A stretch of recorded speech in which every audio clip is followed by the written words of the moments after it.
Hi, my name is Hallie Schrader, and my major is Early Childhood Education with a minor in Business.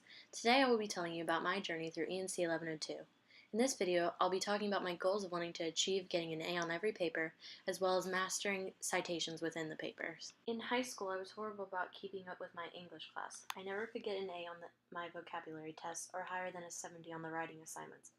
I did not really care about the class at all and was constantly just messing around instead of paying attention. I was in a program at my school called ACE, which could have let me test out of both Composition 1 and 2. However, like I said, I was always messing around and did not really care if I passed or failed, because I knew I wouldn't pass based on the scores I would be getting on the writing assignments. Then I started at the University of Central Florida and wanted a fresh start when it came to writing. I wanted to improve my writing tremendously and actually care about my English class, which is exactly what I did, leading to an A last semester for ENC 1101 and maintaining an A all throughout ENC 1102. This was probably because of the way Professor Dieterle had her class structured. She had it so organized and was always there if help was needed. This was something I was not used to because my English class in high school was quite the opposite. My first goal for this class at the beginning of the semester was to never get a B or below on any of the papers in ENC 1102. My second goal was to stop forgetting to include the in-text citations. This was a common problem throughout ENC 1101, and I wanted to remember to include it throughout my papers. Even though I knew I would love this class, I was still nervous because of everything I had heard about ENC 1102. All of my friends had said we had to write a 12-page research paper, and I was terrified I would fail. Then the first paper, aka the proposal, came around, and I met with Professor Dieterle to help me come up with a discourse community to study.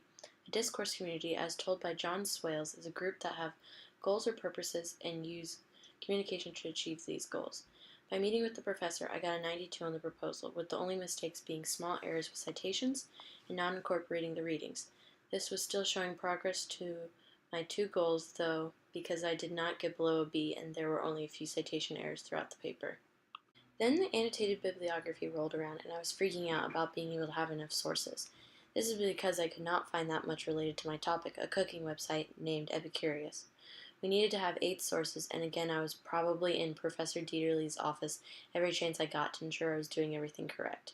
The paper came back with a 98, so I was still keeping on track with my goal of never getting below a B. As for the citation goal, I was still working towards perfecting that and managed to only mess it up with the introduction. I was so upset I messed it up again, but happy to realize it was only a little bit this time. The analysis finally came around. It was the last paper, so if I was going to continue to accomplish one goal and finally do the other one, it was my last chance, and I'm not going to lie, I felt that this paper was the absolute worst one of them all. I had never been more wrong in my life. Not only did I get 100%, but I finally had not made any citation mistakes. I was shocked that I finally did it and managed to get 100 on the paper I thought I did terrible on. Along with the papers, we had to include a multimodal aspect for the annotated bibliography and analysis.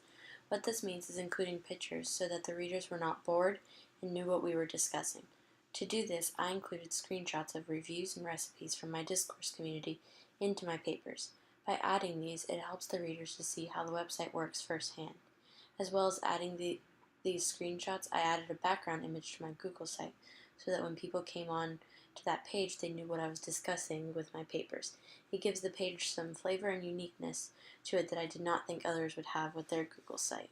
Overall, I feel like I have grown as a writer with the help of ENC 1101 and 1102. I have yet to feel sad about a class ending, but I will genuinely miss this one. At the beginning of the semester, my goals were to never get below a B and to master citations. As shown before, I got an A on every paper. It was even asked to be used as a student sample for future classes.